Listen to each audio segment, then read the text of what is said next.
The GST battle turns into a cliffhanger. Sources say the parliamentary panel may adopt the report on Monday. The centre may have managed to get regional parties on board as the Congress stands isolated. That's a CNBC TV 18 exclusive. The government asks banks to crack down on the 2.7 lakh crore debt in the steel sector. Lenders told to push promoters for strategic sales to ease the debt burden. That's another exclusive tonight. The government plans to liberalize foreign investment in print and television media, plans to hike the cap to 49%, but control will rest with the Indian shareholder. That's a CNBC TV 18 exclusive. The centre has moved to introduce a composite FDI cap. Makes no difference to sectors like banking and defence, or so it seems, but retail and other sectors with no sub-limits or foreign portfolio investments could gain. Flat close to a fabulous week on the Allout Street. The markets end Friday with marginal gains, with major indices rally 3% this week, with all sectoral indices clocking gains. Angela Merkel quells a mini rebellion on her birthday. German parliament votes to ratify the third bailout to Greece, but a sizable proportion of the ruling party vote against the deal. India Inc. steps up the fundraising spree after Tata Motors yesterday. HDFC seeks shareholder not to raise a whopping 85,000 crore rupees via debentures. The Maggi court battle nears its climax. Nestle presents its closing arguments as the ban is illegal and without the application of mine. Claims safe products worth 30,000 tons have to be destroyed. Google is committed to more than $250 million, and Uber is committed to $50 million. Amazon is committed to, in fact, more than $250 million. So the man who made Telangana an MNC magnet says Boeing and Tatas are ready to make the biggest defence investment in the state. IT Minister K.T. Ramarao is hopeful of luring more global giants to the state. On Editor's Choice, venture capital investments are pouring into India. First 6 months of the year have seen a whopping 68% jump. A special report is up next.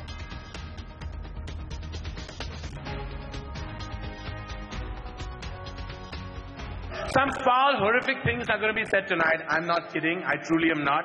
If you're easily offended or even really difficultly offended, you should leave right now.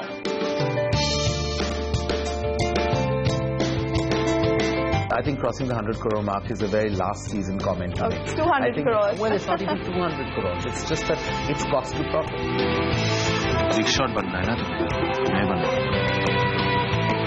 Unfortunately, one can do our best to understand the consumer need, to understand the cinegoer graph, to make sure that you have enough riding on the film creatively without compromising too much.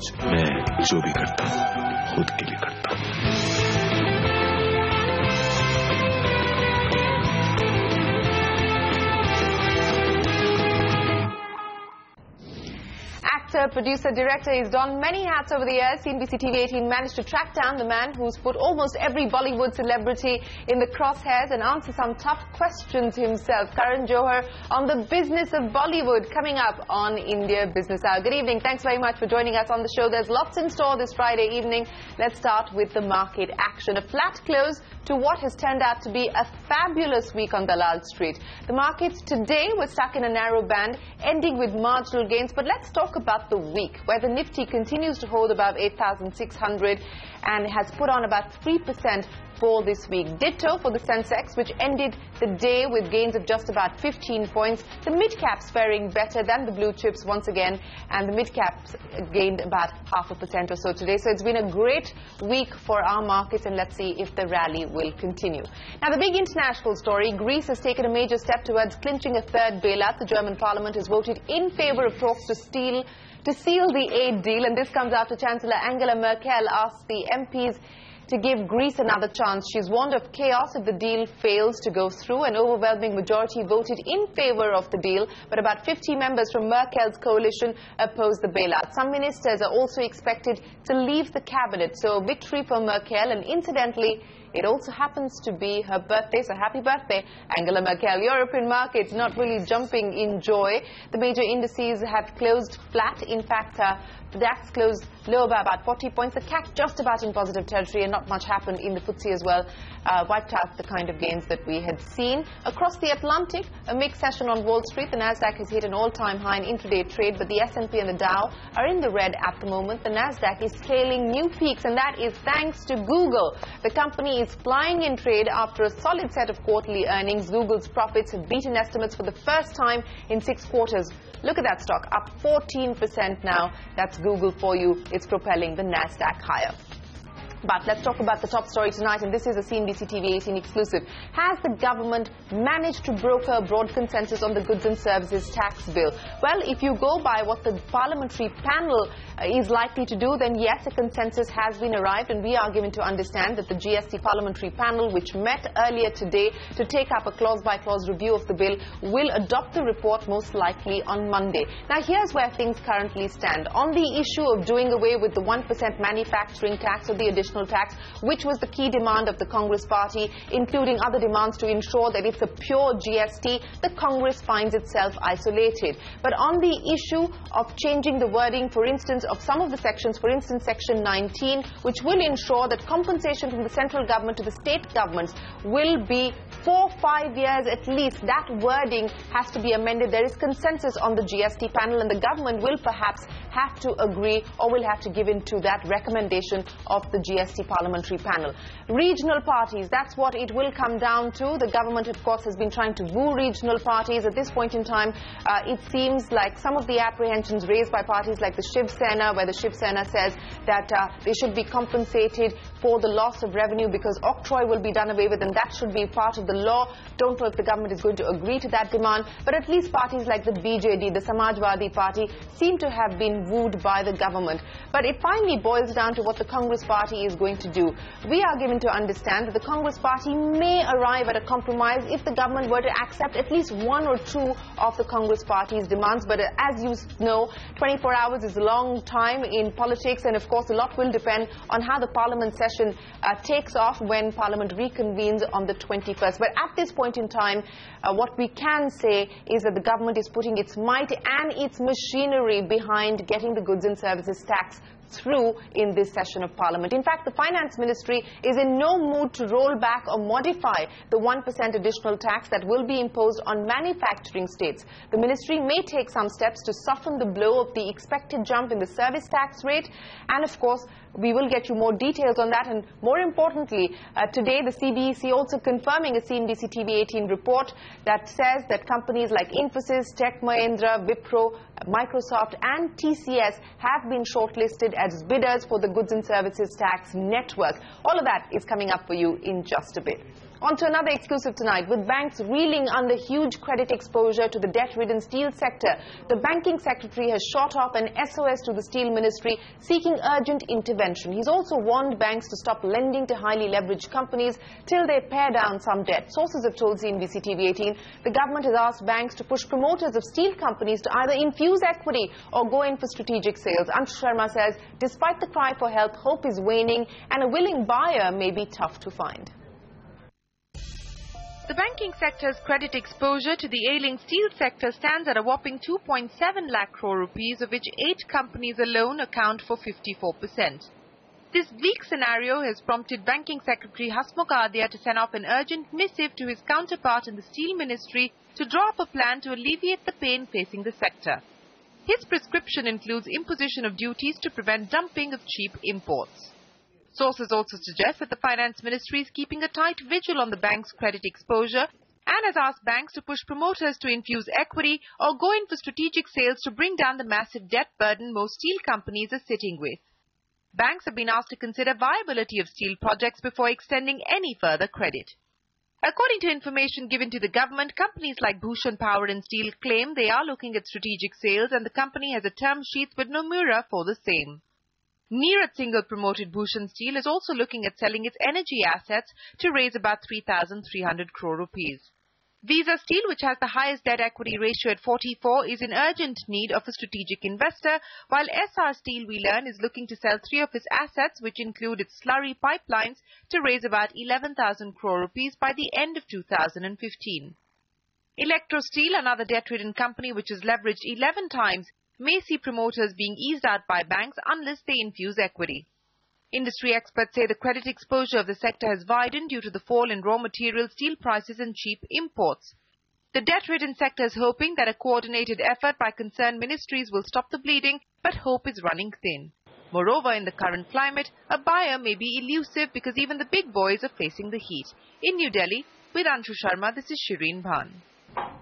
All right, so trying times there for the steel sector, and because of that, the banking sector. Will a way out be found is the big question. On to another exclusive tonight. Indian media companies could have a lot to cheer about in the near future. CNBC TV 18 learns the government is looking to bring in a more liberal FDI regime for the media sector. Nentara joins us now with those details. Nentara, I've been around for 15 years, and this has been going back and forth for that long. Are we finally likely to see the FDI cap move from 26% to 49% in this sector?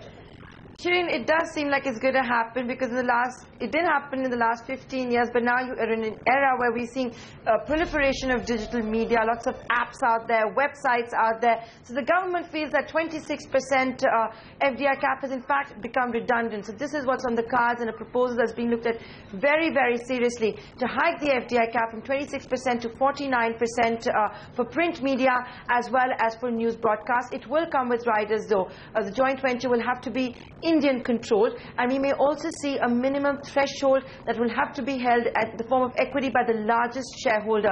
I've been trying to ascertain what that minimum cap could be for the largest Indian shareholder, but perhaps it's not been finalized yet by the government. I've not been able to figure out what that is going to be, but that is the thinking at the moment. In fact, I also understand from my sources the law ministry has given its in-principle approval, and like I said, given the era that we are in now, the government feels it makes no sense to not hike that cap to 49%. I also understand from my sources that the media barons Rupert Murdoch and James Murdoch very, very keen to enter India. They might in fact be the first entrants to do so, but irrespective of whether Fox and Wall Street Journal etc. make it here or not, we're going to be the best. There's no doubt about that, Nentara. Let's not even go down that road. But let's see if this finally does take off. As I said, it's seen some intense lobbying to not allow the media sector to be opened up to foreign direct investment. So let's see if the government bites that bullet. Staying with FDI, the cabinet cleared the FDI composite cap norms 24 hours ago, but the decision is mired in confusion. Government sources say these new rules will not make a difference to sectors like banking and defense, where the extant policy will continue. Part of CNBC TV 18 analysis shows that in sectors like retail, where there are no FPI sub-limits, the rules may in fact pave the way for more dollars. Rituparna Bhuyan and Arib Sherwani raise questions that need clarity from the DIPP. Has the Modi government ensured a smooth route for foreign investors into the controversial multi-brand retail sector? Going by the new norms, it seems so. A crucial paragraph in the new rule says, and I quote, "Portfolio investment up to aggregate foreign investment level of 49% will not be subject to either government approval or compliance of sectoral conditions, as the case may be, if such investment does not result in transfer of ownership and or control of Indian entities from resident Indian citizens to non-resident entities." If this rule is juxtaposed with the multi-brand retail FDI norms where 51% FDI is allowed, it seems like overseas portfolio investors can invest up to 49% in an Indian multi-brand retail company. Moreover, this could be without caveats like minimum investment of $100 million, 50% investment in back-end infra, and 30% sourcing. On single-brand retail, where FDI is allowed up to 49% through the auto route and above 51% through the FIPB route, FPIs can participate without having to worry about regulations till 49%. But if one goes by the new norm, will a single-brand retail company be forced to comply with sectoral norms if FPI investment exceeds 49%? There is confusion even in the case of brownfield airports where 100% FDI is allowed, of which 74% is through the auto route. Will FIPB permission be needed if FPI inflows exceed 49%? What complicates matters is the fact that as per the new rules, the composite FDI cap will also include indirect FDI.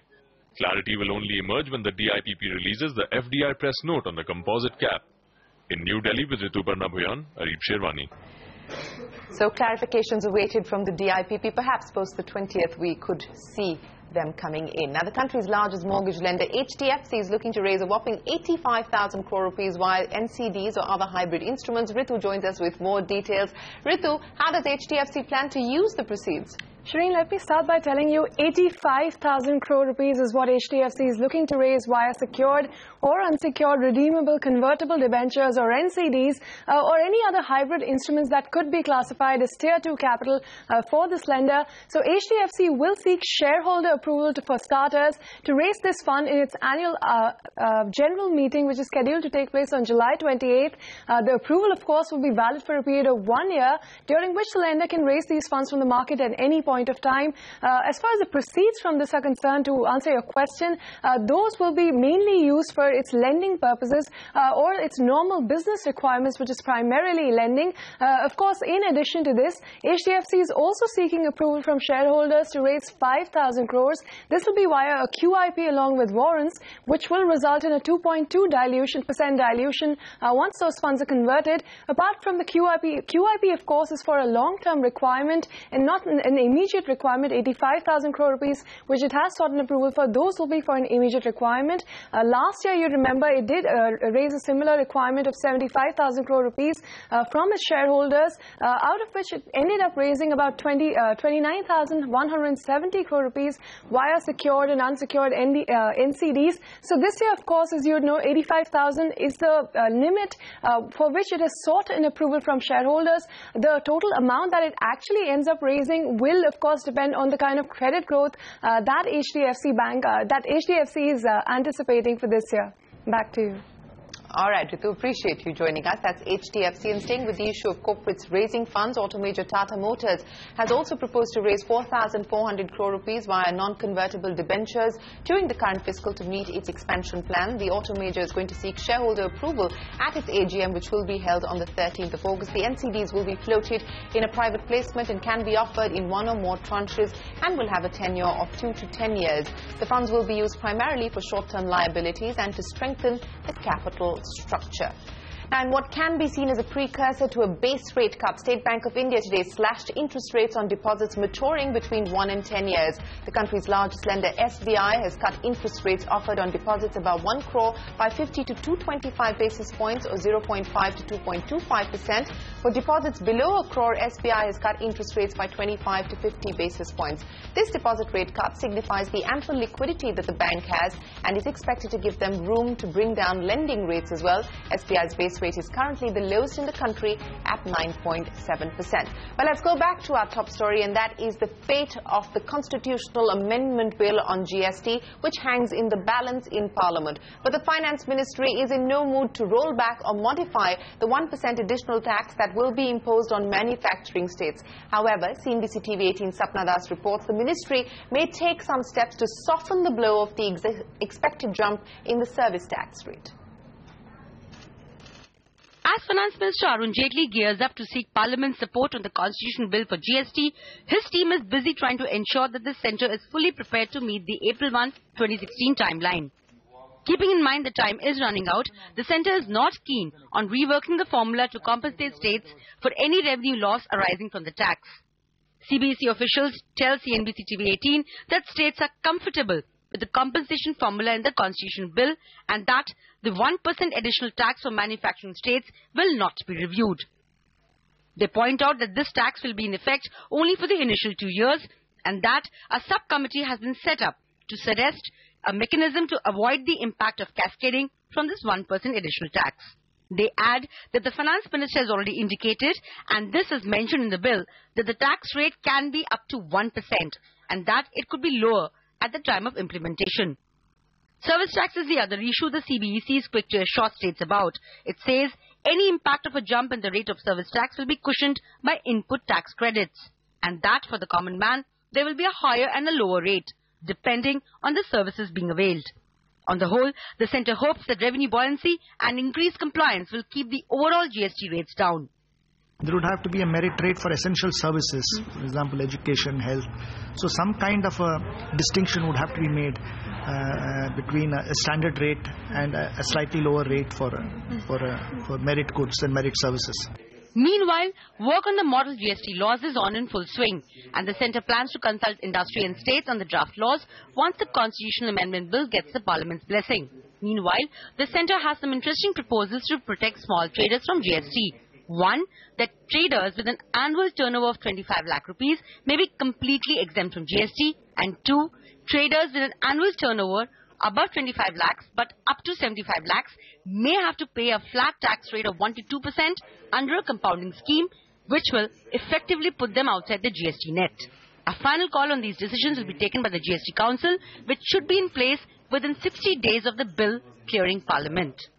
But there's many a slip between the cup and the lip, and all this is dependent on the constitutional amendment bill clearing Rajya Sabha, but the government does not have the numbers. So, should the bill fail to be passed in the upcoming monsoon session of Parliament, the government's grand plans to meet the April 1, 2016 GST deadline will fall flat. In New Delhi, Sapna Das. Well, as I pointed out, the government and the government machinery leaving no stone unturned, so they're getting ready now for the April 1, 2016 rollout. It will, of course, depend on what happens in Parliament. Now, yesterday, the Telecom Department panel released its net neutrality report. The panel wants to regulate domestic calls offered by apps like WhatsApp, Viber and others, but it wants the government to adopt a liberal approach towards international calls and messages. The panel also wants to allow zero-rating services on a case-by-case basis. To discuss the net neutrality report, we're now joined by Rajiv Chandrasekhar. He's been vociferous in his opposition to the TRAI consultation paper. Of course, also the former CEO of BPL Mobile and an independent member of the Rajya Sabha. Rajiv, appreciate you joining us here on CNBC TV 18. You have said that you will challenge the DOT's net neutrality report in Parliament. What is the biggest flaw that you find in the report? And do you think that this report is at all an improvement over the TRAI consultation paper which you were against? No, if you remember, the whole brouhaha of net neutrality started because of the perceived bias in the whole TRAI's approach towards net neutrality. Net neutrality is basically a very fundamental issue to do with protecting consumer rights, internet consumer rights, and the free and fair open nature of the internet. This document is classic bureaucracy because while it talks about the core principles of net neutrality, and I don't know where they got this new phraseology of core principles of net neutrality. It also says that there is no need to hard code the definition of net neutrality. At the very least, what the government is expected to do is to create a hard coding and a definition of the exceptions to the net neutrality, the rules of the game that the telcos have to follow. Okay, so you're saying that the government hasn't defined net neutrality. What is it that you would have liked them to hard code into the principles, Rajiv? No, Shireen, I think the government's job, and we must understand this very clearly, the government's job is not to lay out principles or ideologies or, guiding principles. The government's job is to lay down specific rules that then become the rules of the game that have to be followed by the telcos, and those become the rights of the consumers. This is not about general talking. That is what you and I do in a TV channel. But the government has an administrative duty to lay out the rules in specific, non-vague, non-ambiguous terms, which become therefore the rules that have to be followed by the telecom companies and the access providers. Okay, so let me ask you about specifics now, because the DOT panel's argument is that domestic voice calls offered by OTT players like Viber, etc. should be regulated as they lead to a revenue loss for telecom companies, which in turn will hurt network expansion plans and defeat the very purpose of broadband for all, etc. Do you buy that argument? Not at all, not at all. And my problem is not about me buying it or somebody else buying it. The problem is that the DOT is accepting as a bland assertion by the telcos what they are saying. The DOT should have, in this report, if they were accepting that, presented evidence and facts that stack up against the erosion, this claim of erosion of revenues. By the way, this is an argument that is used by every monopoly or every market dominant player to prevent innovation and prevent creativity and prevent competition, which is, I will not be able to make investments, my revenues are going to erode, so therefore put a halt or put some barriers and burdens on other innovators. I get that, Rajiv, but the panel has given some data in terms of the difference in yield, for instance, when you make a regular call and when you make an internet call, and they say that the difference in the yield is actually significant. How would you respond then to that? No. Look, I mean, I have dealt with so many government reports. They have a habit of stacking data and statistics that are completely irrelevant. The issue that is of relevance here is the claim that this is eroding the ability of telecom companies to invest in infrastructure. There is absolutely no evidence to that. And the DOT has erred, this committee has erred by accepting as a bland fact, without challenging, without data, without any proof, that assertion by the telecom companies. And that I have a serious problem with. Because if you remember, the TRAI, the entire outcry towards the TRAI was this so-called perceived bias. And the DOT committee is supposed to come in there and make this a lot more dispassionate, a lot more fact-based. And I think there they have unfortunately failed. Okay. What about zero rating then, Rajiv? Because the panel report says allow zero rating on a case-by-case basis. Would you say that that also is a cop-out? Yeah, it is, because it is ridiculous, because in other parts of the report, they say we do not want discriminated access to the internet. And zero rating is just that. And to say that we want these guiding principles of net neutrality in Annexure 4, and then go out in the same breath and say the TRAI will look at each zero rating on a case-by-case basis, either is to believe that people are not going to read the full report, or some parts are going to read Annexure 4 and some parts are going to read the other parts, it's bizarre. It is really, it's an insult to the intelligence of a lot of people who are following this debate. They could have done a far better approach towards the whole concept of net neutrality. I understand that there is a challenge to balance the interests of telcos and the free, fair, open internet and the consumer rights. But the DOT should have done, in my opinion, a far more fact-based, far more transparent, far more qualitative and quantitative approach towards this, rather than say, we believe in these ideologies and philosophies as if they are philosophers. They are not. They are a government ministry, and they should be administering based on data and facts. If you look at what they've done, Rajiv, it seems that the panel has tried to strike a middle path, but in doing so, it's actually confused matters even further. So it's trying to protect telecom companies, it's also trying to protect the over-the-top players, and in that, perhaps the consumer has been lost. I agree with you, Shireen, that this is an attempt to create a middle path. And unfortunately, in this kind of regulation and policy making, there is no middle path. There is a right way and there is a wrong way. The moment you start playing over smart and try and create a compromise, you go down the wrong way. So that's my word on that, and I have been in this sector for long enough to know the middle paths always lead to more chaos and confusion than just doing the right thing. More chaos and confusion. What the government should do, Shireen.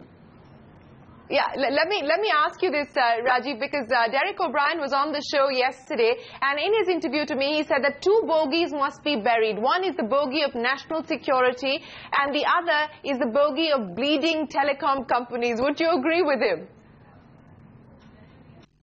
No, I agree with you, Shireen, and I think these are bogeys because, and that is the mistake that this committee has made. By just raising these bogeys without backing it up with facts and data, you are just pandering, you are again giving the perception of pandering to some lobby or the other.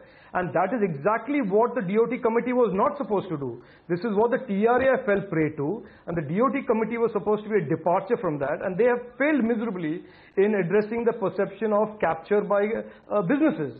And so on, but going to the other question about what the government should do, Shireen, I believe that the minister is right. This is not a decision of the government. This is a recommendation by a committee of the Department of Telecom, which has had a seriously flawed track record anyway on policy making. The government of India today has a legal problem, that the TRAI is already seized of this matter and is in the middle of a consultation. I think the minister must send a direction to the TRAI to expedite and complete their consultation, and then the government must intervene and say, this is what the government of India's decision is. After reviewing the TRAI's recommendation and this committee's recommendation. The Government of India, the Minister is correct, the Government of India has not taken a decision yet and cannot take a decision till the TRAI finishes its consultation process. Well, Rajiv Chandrasekhar, appreciate you joining us here on India Business Hour. The TRAI is currently headless, so let's see where this matter heads. Thanks very much for your time. On that note, it's time for us to wrap up this edition of India Business Hour. From all of us here, have a great weekend and happy Eid.